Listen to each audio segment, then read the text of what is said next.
ఓం శ్రీ మహాగణాధిపతయే నమః. ఓం నమో భగవతే వాసుదేవాయ. ఓం శ్రీ గురుభ్యో నమః. ఓం నమః శివాయ. శ్రీ శివమహాపురాణం 7వ భాగం. పార్వతీఖండము. పార్వతికి నారదుని ఉపదేశం. తల్లిదండ్రుల మాటలకు పార్వతి ఎదురుమాట ఒక్కటైనా మాట్లాడకపోయినప్పటికీ ఆమె తన హృదయాన శివుని తలపులను వీడలేకపోతోంది.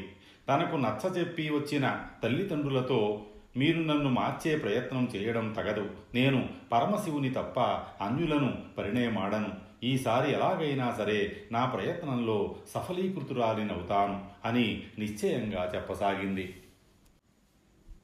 ఆ శివుణ్ణి చేపట్టలేని ఈ చక్కదనమేళ అని అంతలోనే నిరాశకు లోనయ్యేది. పరిపరి విధాల పలవరించిపోతున్న పార్వతి అవస్థను పైనుంచి చూస్తూనే ఉన్నారు దేవతలు. ఇంద్రుడు పార్వతికి ధైర్యం చెప్పి రమ్మని నారదుని పంపించాడు. దేవతలందరి సంక్షేమార్థం ఇంద్రుడి ఆలోచన అనుసరణీయమని అవశ్యమే హిమరాజు సన్నిధికి బయలుదేరాడు నారదుడు. ముందుగా హిమవంతుణ్ణి కలుసుకున్నాడు. అతడికి ధైర్యం చెప్పాడు. ఆ తరువాత పార్వతి దగ్గరకొచ్చి, తల్లి, నీవు అంబవు, ఆదిపరాశక్తి అపర అవతారానివి, నీకు చెప్పదగినంత వాడిని కానుగాని కాలచక్రరీత్యా చెప్పాల్సి వస్తున్నది. సదాశివుడు తపస్సాధ్యుడు, భక్తవరదుడు. ఆయనను బాహ్య సౌందర్యంతో ఆకట్టుకోవాలనుకోవడం మన భ్రమ. దానికాయన లొంగడు. అంతఃసౌందర్యంతోనే ఆయన సులభసాధ్యుడు. కనుక నువ్వా యోగమూర్తి నిమిత్తం తపోదీక్ష పూనడం ఉత్తమం అంటూ శివపంచాక్షరీ మంత్రం ఉపదేశించి సెలవు పుచ్చుకున్నాడు నారదుడు. ఆ క్షణమే పార్వతి తపస్సమాధికి పూనుకొన్నది. పార్వతీదేవి తపోగ్రత. హంసతూలికా తల్పాలపై శయనించే పార్వతి కటిక నేలనే పరుండి ప్రాతస్సంధ్యలోనే మేల్కాంచి నిత్య శివదీక్షాపరురాలైంది. ఉష్ణోదక స్నానం, షడ్రసోపేత భోజనం మానివేసి చన్నీటి స్నానం, కందమూల ఫలములను ఆహారంగా తన నిత్యకృత్యాల్లో చేర్చింది. కోమల శరీరాన పసిడి వర్ణానికే మెరుగుపట్టే ఆభరణాలు ధరించవలసినది. అట్టిది విభూతి రేఖలే అలంకారాలుగా చేసుకున్నది.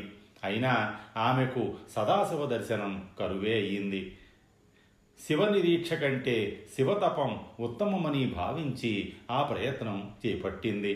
మండు వేసవిలో పంచాగ్ని మధ్యాహ్న నిలిచి సూర్యమండలం వైపు చూపు నిలిపి తపస్సునాచరించడం, చలివేళల వర్షధారలను ఆచరించడం ఆమెను చూసి శతవృద్ధులు సైతం ఆశ్చర్యపోయే రీతిగా కాల తీవ్రతలతో చెలిమి చేస్తూ తపోనిష్టా గరిష్ఠురాలు కావడం ఆమె తపోగ్రతకు నిదర్శనాలయ్యాయి. ఇంద్రాది దేవతలు సదాశివుని ప్రార్థించి పార్వతిని పరిణయమాడి ప్రపంచాన్ని కాపాడమని వేడుకున్నారు.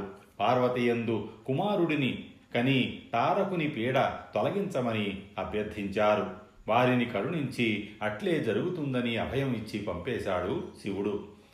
సప్తర్షుల ద్వారా పార్వతి తపోగ్రత తెలిసిన తానొక పరి ఆమె మనోనిశ్చయాన్ని పరీక్షించదలిచాడు శూలి.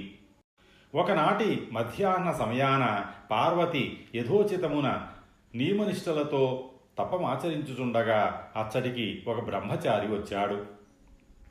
సూర్యతేజంతో వెలుగుతున్న అతడు కృష్ణాజనము జపమాల ధరించాడు. త్రిపుండ్రాంకితమైన అతని లలాటాన్ని చూసి సాక్షాత్తు శివయోగిగా భావించిన పార్వతి నమస్కరించగా అతడు అభీష్ట సిద్ధిరస్తు అని దీవించాడు. కుశల ప్రశ్నలు అడిగాడు. పార్వతి వంక పరిశీలనగా చూసి, అమ్మాయి, ఏదో ఫలాపేక్షతో భీషణ తపం ఆచరిస్తున్నట్లున్నావు, కానీ దేహం విషయంలో అశ్రద్ధ చేస్తున్నావు. అయినా మేము యోగులము, స్త్రీలతో సంభాషించడమేమిటని ఆశ్చర్యపోతున్నావు కదూ. సంబంధం సాప్తపదీనం అంటారు. నేను ఆ ప్రకారం నీకు ఆప్తుణ్ణి కనుక అడుగుతున్నాను. నీవు చూస్తే మహోన్నత హిమవత్పర్వతరాజు కుమార్తెవు. సౌందర్యం, ఐశ్వర్యం, సౌఖ్యం అన్నీ నీకు అరచేత అమరినవే. ఆశ్చర్యమే మరి అంటూ తన వాక్సుధారసం ప్రేమ మీర వర్షించాడు ఆ వటువు. పార్వతీదేవి ఏమీ మాట్లాడలేదు. మళ్ళీ తన వాగ్ధోరణి కొనసాగించాడు ఆ బ్రహ్మచారి. సుందరి, పుట్టింట నిన్నెవ్వరూ అవమానించలేదు కదా. అయినా పాము పడగపైన చేతిని ఉంచేవాళ్ళుంటారా ఎక్కడైనా? అదీగాక నీవు పడుతున్న కష్టం చూస్తుంటే తీరని కోరిక ఏదో నిన్ను తీవ్ర అసంతృప్తికి గురి చేస్తున్నట్లే ఉంది. అట్టి కోరిక ఏమిటై ఉంటుందబ్బా? స్వర్గ సౌఖ్యమై ఉండదు. స్త్రీకి పుట్టినింటిని మించిన స్వర్గ సౌఖ్యము ఎడగలదు. మగని కోసం కాబోలును. అయినా నీవు నారీ శిరోరత్నానివి. రత్నాన్ని వెతుక్కుంటూ ఎవరైనా రావాలి గాని రత్నం తనంత తాను ఎవరిని వెతుక్కుని వెడుతుంది? నీ నిట్టూర్పుల వేడి చూస్తుంటే నువ్వు చాలా శ్రమ చెందినట్లుగా కనిపిస్తున్నావు. నిన్ను ఇంతగా కష్టపెట్టిన ఆ కఠినుడు ఎవడు? ఇంత సుదీర్ఘమైన సంభాషణకు ఒక్కటంటే ఒక్క పలుకు కూడా పార్వతి బదులియ్యకపోవడంతో కొంచెం చొరవ చేసి ముందుకొచ్చి, ఇదిగో అమ్మాయి, నువ్వు చూస్తే కన్యవు, నేనా బ్రహ్మచారిని. మనకిద్దరికీ సరిజోడు కుదురుతుందనే నా నమ్మకం. ఏమంటావు? పోనీ నీవు ప్రేమించిన వానికై నా తపస్సులో సగభాగం నీకు ఇప్పుడే ఇచ్చేయమన్నా ఇచ్చేస్తాను అని ఆశ చూపించాడు. ఆ వాగ్వైఖరి నచ్చక పార్వతి చిలికెత్తవైపు కనుసైగ చేసి చూసింది. ఆమె వివరంగా పార్వతీదేవి ఎవరి కోసం తపస్సు చేస్తున్నదో చెప్పింది. అంతా విని గట్టిగా నవ్వాడు ఆ బ్రహ్మచారి. భేషు, చాలా గొప్ప వరుడి కోసమే తపస్సు చేస్తున్నదే మీ రాజపుత్రి అని మళ్ళీ పకపక నవ్వాడు. ఏమి, శివుడి కంటే ఉత్తమ వరుడున్నాడా? అడిగింది ఆ చెలికెత్తె. అదలా ఉంచు. ప్రస్తుతం మీ చెలి ఎవరినైతే వరింప పూనుకొన్నదో అలాంటి వాడు ఈ 14 లోకాల్లోనూ ఎక్కడా గాలించి వెతికినా కనపడడు. ఒంటి నిండా బూడిద, మెడలో ఇంతింత కపాలాల మాల, వాటిని పెనవేసుకున్న పాముల గోల, కట్టినదేమో జంతు చర్మం, అట్టలు కట్టిన జడలు. ఓహోహో, ఎవరైనా వింటే నవ్విపోతారు. అందచందాల్లో గాని ఐశ్వర్య భాగాలలో గాని పార్వతీదేవి ఎక్కడా? శ్మశానవాసి సాంబుడెక్కడా? అయినా ఆవిడ కోరుకోదలిస్తే దేవలోకంలో దేవతలు ఎంతమంది లేరు? భూలోకంలో రాజపుత్రులు ఎంతమంది లేరు? పోనీ అవన్నీ వదిలే. మీ సఖికి నేను తగన? కాస్త చెప్పి చూడు. దీంతో చెలికెత్తెకు కూడా కోపం వచ్చింది. అయినా బ్రాహ్మణులపై కోపం తగదని తెలిసిన ఇంగితజ్ఞురాలు కనుక, అయ్యా, తాపసోత్తములకు తగని పలుకులను మీ నోటి వెంట వినాల్సి వస్తున్నందుకు విచారంగా ఉంది. తాము ఎవరిని కోరుతున్నారో కాస్త ఆలోచించడం మంచిది అన్నది కాస్త కటువుగానే. ఓహో, అదా సంగతి. అమ్మా పార్వతీదేవి చెలి, మీ సఖి పర్వతరాజు కూతురని నేను మర్చిపోయాననుకున్నావా? ఇలా ఎవరైనా మాట్లాడారంటే ఉరి తీయించేస్తారు, అంతే కదా? తల పట్టుకుంది చిలికెత్తె. అయ్యో, అది కాదయ్యా విప్రకుమారా, ఈమె ఏనాడో పరమశివుని సొత్తు అయిపోయింది. ఇతరులు ఈమెను ఆశించడం మహాపాపం అంది ఇంకే అనాలో తోచక. బాగుందమ్మా ఈ వైనం. మనస్సును పరమశివునికి అంకితం చేసింది సరే. ఆయన గారు ఈవిడ మానసాన్ని అంగీకరించాలా వద్దా? అతడు అంగీకరిస్తాడో లేదో నీకెందుకయ్యా సంగతి? ఓహోహో, అంగీకరించేవాడే అయితే ఇంత జాగు చెయ్యనేలా? నేటికి ఈమె తపమాచరించుట మొదలెడి ఎన్నాళ్లు గడిచింది? నిజంగా ఈమెపై ప్రేమే ఉంటే ఈ సుందరి ఈ రీతిన తపశ్చర్యలో నలిగిపోతుంటే చూసి ఓర్చుకోగలడా? ఆ శివుడో పాషాణ హృదయుడు, లయకారకుడు. ప్రేమ ఉంటుందని ఎలా భావించగలం? రంగురంగుల వస్త్రాలున్నాయా? కస్తూరి సుగంధికాది లేపనాలున్నాయా? రత్నాభరణాలున్నాయా? ముసలెద్దు తప్ప సరైన వాహనమైనా లేదే. అవన్నీ అలా ఉంచు. మీ సఖి శివుణ్ణి పెళ్ళాడిందనుకో, దగ్గరగా నిలబడ్డప్పుడు ముఖం మీద పాము బుస్సనేందుకోసమా ఈ తపస్సంతా అని పెద్ద పెట్టున నవ్వేస్తూ నోటికొచ్చినట్టల్లా వాగాడతడు. అంతవరకు శాంత చిత్తురాలై ఉన్న పార్వతి ఇంకా సహించలేకపోయింది. చెరి, ఈ శివదూషణను ఇక భరించడం నా వల్ల కాదు. ఈతడిట్లు శివనింద చేయువాడని తెలియక గౌరవించాను. ఇట్టి శివద్వేషిని తక్షణం ఇట నుండి వెడలిపొమ్మని చెప్పు అని ముఖం అటు తిప్పుకోబోయింది. ఆ తత్తరపాటులో పార్వతీదేవి సన్నని వల్కలాంచలం అందంగా ఆమె చన్నులపై నుంచి జారి వింత సొగసులు ఈనసాగింది. అది కూడా ఆమె గమనించక చెరచెర 4 అడుగులు నడిచి రోషం నిండిన కళ్ళతో ఒక్కసారి వెనక్కు తిరుగుతూ బయట సర్దుకుంది. ఆ తిరగడంలో ఆమె కళ్లకు చంద్రశేఖర రూపం సాక్షాత్కరించింది. అంతవరకు నటన వేషధారిగా బ్రహ్మచర్య దీక్షాపరుడిగా కనిపించిన ఆ వటువే ఈ శివుడని తెలిసి ఆమె సిగ్గుల మొగ్గ అయింది. ఆమె చెలి కూడా ఆశ్చర్యపోయి ఆవలకు తప్పుకున్నది. దేవాధిదేవ, ఈ దీనురాలిపై ఇంతకాలానికి కాని తమకు దయ కలుగలేదన్నమాట అని గబగబా దగ్గరకొచ్చి నిష్ఠూరమాడింది. ప్రేమాస్పదమైన పార్వతి అలుకకు చిరునవ్వే శివుని సమాధానమయ్యింది. ఏదైతేనే నేటికి నేను ధన్యురాలినైనాను. తల్లిదండ్రుల చాటు పిల్లని కదా. ఎంతగా మిమ్ములను ప్రేమించిన లోకాచారరీత్యా తాము మా పితృవరేణ్యులను అర్థించి నన్ను అనుగ్రహించేందుకు తోడ్పడవలసింది అని కోరింది పార్వతి. సరే, నేను ఏ రీతిని అర్థించాలో అది నువ్వే చెప్పు అన్నాడు సాంబశివుడు. తమకు తెలియని రీతుల సమస్త విషయగ్రహణ పారీణులు తాము అంటూనే సెలవు పుచ్చుకొని పార్వతి గృహోన్ముఖంగా కదిలింది. శివుడు అతడి నుంచి అంతర్హితుడయ్యాడు. సప్తర్షులతో మంతనాలు. ఒకానొక సుర పొన్న నీడన కూర్చుండి శివుడనైన నేను యాచనకు జంకేవాడిని కాను. భిక్షాటన నా వృత్తి కావచ్చుగాక. ఇది కళ్యాణఘట్టము కనుక దీనికి తగిన వారిని నియుక్తులను చేయక తప్పదు అని యోచించిన వాడై సప్తర్షులను తన మనస్సులో తలుచుకున్నాడు.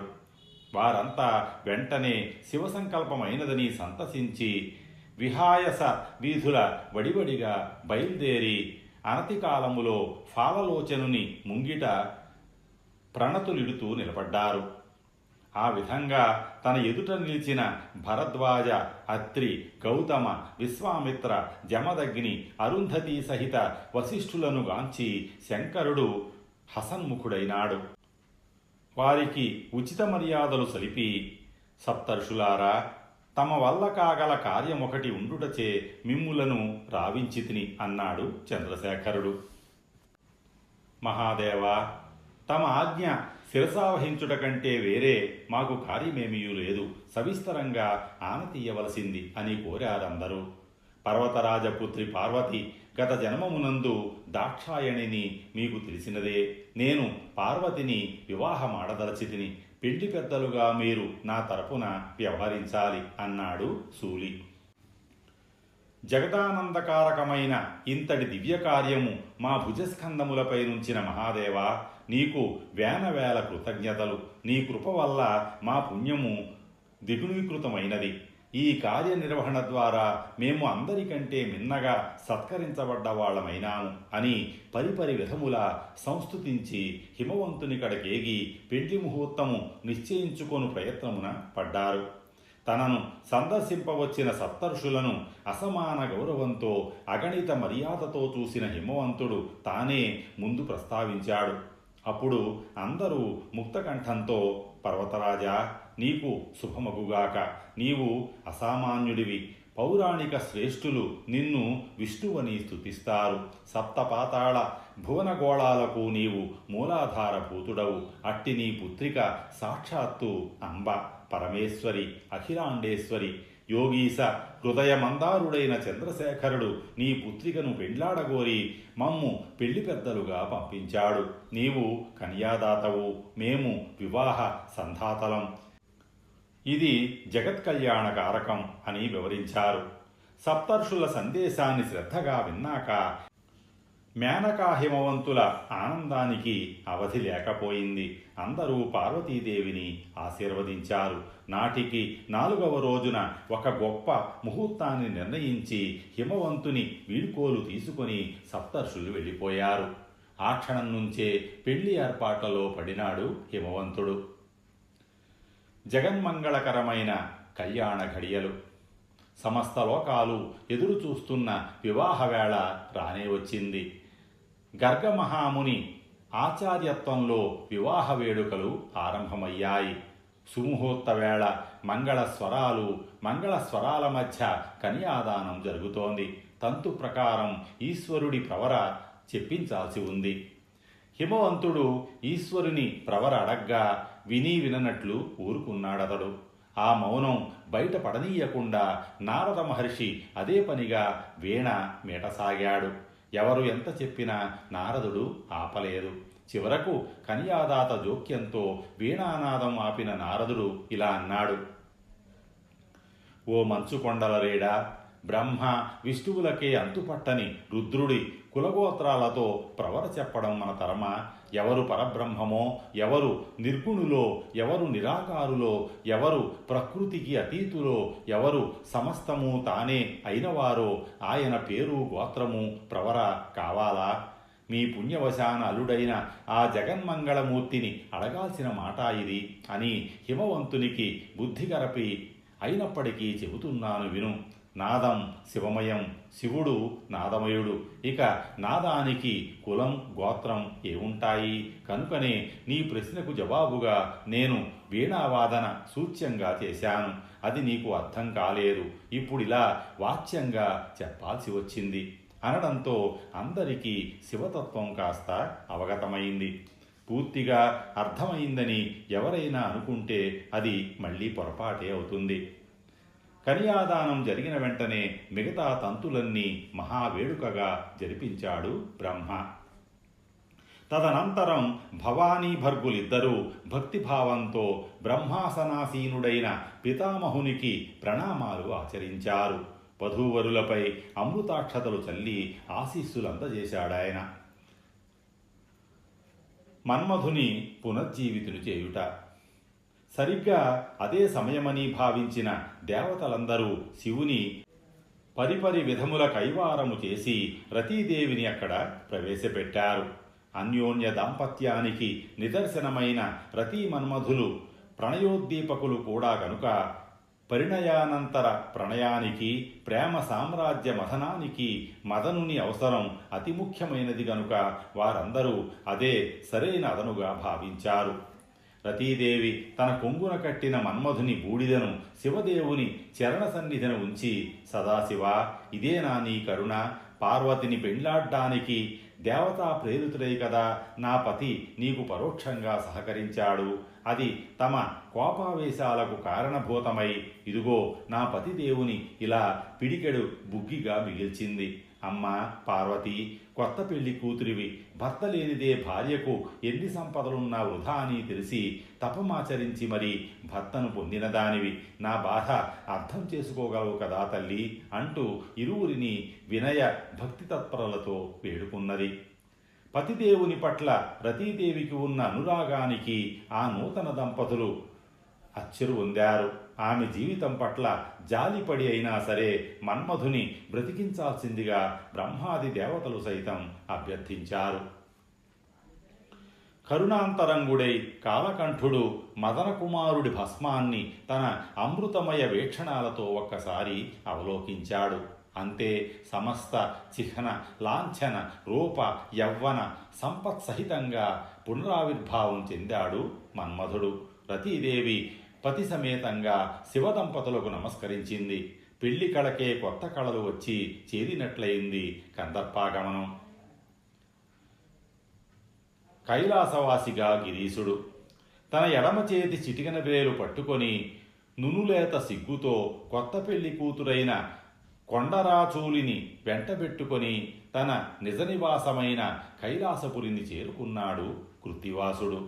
అనంతరం అంగజు కేళికి సమాయత్తమైనారు ఆ నూతన వధూవరులు. పుణ్యాతి పుణ్య విభవన్ మునిశ్రేష్ఠులారా, సమస్త పాపహరణము అయిన పార్వతీ ఖండమందు ఈ కళ్యాణ ఘట్టము మీకు గల ఆసక్తి చేత వినిపించి తిని మనమందరము ఈ కళ్యాణ మననం ద్వారా ధన్యులమైతిమి అని ఆనాటికి పురాణ శ్రవణం ముగించాడు రోమహర్షణుడు. పార్వతీఖండము సంపూర్ణం. కుమారఖండము. స్నాన సంధ్యాదులు, గాయత్రీ సహిత శివపూజ జపతపాదులు సాకల్యంగా నిర్వర్తించుకొని నైమిసారణ్య మునిశ్రేష్ఠులందరూ 4వ నాటి ప్రభాత వేళ యథావిధిగా సూత పౌరాణికుని పరివేష్టించారు. పార్వతీ కళ్యాణ ఘట్టము జరిగిన తదుపరి కథాంశం విన కుతూహలపడుతున్న మునివరేణ్యులను దయాదృక్కులతో చూసిన రోమహర్షణ మహర్షి వారందరి కోరిక మేరకు శ్రీ శివమహాపురాణంలోని 4వదైన కుమారఖండమును ప్రారంభించాడు.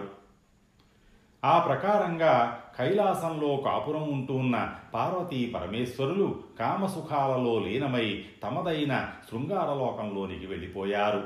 లోకరీతిని అనుసరించి పార్వతీదేవి గర్భం దాల్చే స్థితి కలగాలంటే సురతకేళి అవసరం గనుక వారిరువురు శృంగారకేళికి సమాయత్తమయ్యారు. కానీ లేకుంటే శివుని అంశన ఏ అవయవం నుంచైనా చివరికి జటాజోట చాలనం వల్లనైనా సంతానం కలగడం అది మామూలు విషయం. అదీగాక తారకాసురుడు కోరిన వరం ప్రకారం తనను సంహరించు అతడు శివవీర్య సంజాతుడై ఉండాలి. దేవతల్లో మామూలు మానవుల వలె అధోరేతస్ఖలనం ఉండదు. ఊర్ధ్వరేతస్కులు అధోరేతస్కులు అవడానికి ఎంతో కాలం గడవాలి. అయితే ఎంతకాలం సురతక్రీడ సాగుతున్నప్పటికీ అటువంటి దాఖలాలు ఏమీ కనపడడం లేదు. పార్వతీదేవి గర్భధారణ జరగడం లేదు. ఈ లోపున తారకాసురుడి పీడ తారస్థాయిని ఇంకా మించిపోతోంది. లోకాల హాహాకారం గగనతలాన్ని తాకి ప్రతిధ్వనిస్తోంది. లోకాల మనుగడకు ముఖ్య ఆధారమైన ప్రాణవాయువు సైతం స్తంభించిపోగల దుర్దశ దాపురించింది. అంతలో విష్ణుమూర్తి చెంత చేరారు. మళ్ళీ సుదర్శనుడితో సహా ఎవరికీ దిక్కు తోచలేదు. మనం చేయగలిగిందంతా చేశాం, ఇకపై చేయగలిగింది ఆ పరమశివుడి దయపైన ఆధారపడి మాత్రమే ఉన్నది. ఆయననే శరణు వేడడం ఉత్తమం అంటూ సురసమితిని యావత్తూ వెంటబెట్టుకొని సుదర్శనుడు కైలాస దర్శనానికి బయలుదేరాడు. అంతఃపురంలో లోపలెక్కడో పార్వతీదేవి యందు అత్యంత అనురక్తుడై సరసక్రీడలో మునిగి ఉన్నాడు పరమేశ్వరుడు. ముఖద్వారం దగ్గరే అందరూ మోకరిల్లి పెద్దపెట్టున నమః పార్వతీపతయే, నమః శంకర మహాదేవాయ, నమః ఆశ్రిత వరదాయ నమో నమః అంటూ ఎలుగెత్తి మొరలు ఆరంభించారు దేవగణాలు. దేవతల మొర ఆయనకు శయ్యాసుఖ భంగము కాగా బయటికొచ్చాడు శివుడు. దేవతలంతా ఆయన ఎదుట సాష్టాంగపడ్డారు. సరిగ్గా తనకు రేతప్పతనం జరుగుతున్న సమయంలో బయటకు వచ్చేసినందున అంతా సక్రమంగా జరిగే అవకాశం లేకపోయిందని, ఇక దేవతల కోరికలు సత్వరమే తీరాలంటే తన రేతాన్ని వారే స్వీకరించాల్సి ఉంటుందని తెలిపాడు పరమేశ్వరుడు. దేవతలందరి తొందరింపు వల్ల పావురం రూపంలో అగ్నిదేవుడు శివరేతాన్ని స్వీకరించేశాడు తప్ప అది పార్వతీదేవి ఆగ్రహ కారణమవుతుందని, శాపంగా పరిణమిస్తుందని అగ్ని తెలుసుకోలేకపోయాడు. పార్వతి జరిగినదంతా చూశాక దేవతలందరూ స్వార్థ ప్రయోజనం కోసమే శివారాధన చేశారని, అందువల్ల నాశనమైనది తన సుఖమేనని అర్థమైంది. వారి వల్లనే తాను సంతానవతి అయ్యే అవకాశాన్ని కొద్దిలో కోల్పోయిందని బోధపడిపోయిన పార్వతీదేవి తన ఉసురు కొట్టిన పాపానికి దేవతలందరికీ కూడా వారి వారి భార్యలయందు సంతానం కలగకూడదని శాపం ఇచ్చింది. ఇచ్ఛాపూర్వకంగా అగ్ని శివరేతాన్ని పుచ్చుకున్నందున అతన్ని సర్వభక్షకుడిగా నిత్యం కష్టాలు పాలయ్యేలా శపించింది. అగ్నిదేవుడు ఆ శివవీర్య తాపాన్ని తట్టుకోలేక వాయువు సహాయం కోరి హిమవంతుడి ద్వారా గంగానదిలో విలీనమైపోయేలా ఆ ఉగ్రాగ్ని వీర్యాన్ని విసర్జించాడు. కానీ ఆ వేడి ధాటికి తట్టుకోలేక గంగమ్మ తన కెరటాలతో దానిని విచ్ఛిన్నం చేస్తూ రెల్లు పొదల్లోకి చేర్చింది. అలా మార్గశిర శుద్ధ షష్ఠి నాడు కుమారస్వామి ఆవిర్భావానికి సహకరించింది గంగమ్మ తల్లి. శివవీర్యాగ్ని సప్తర్షులలో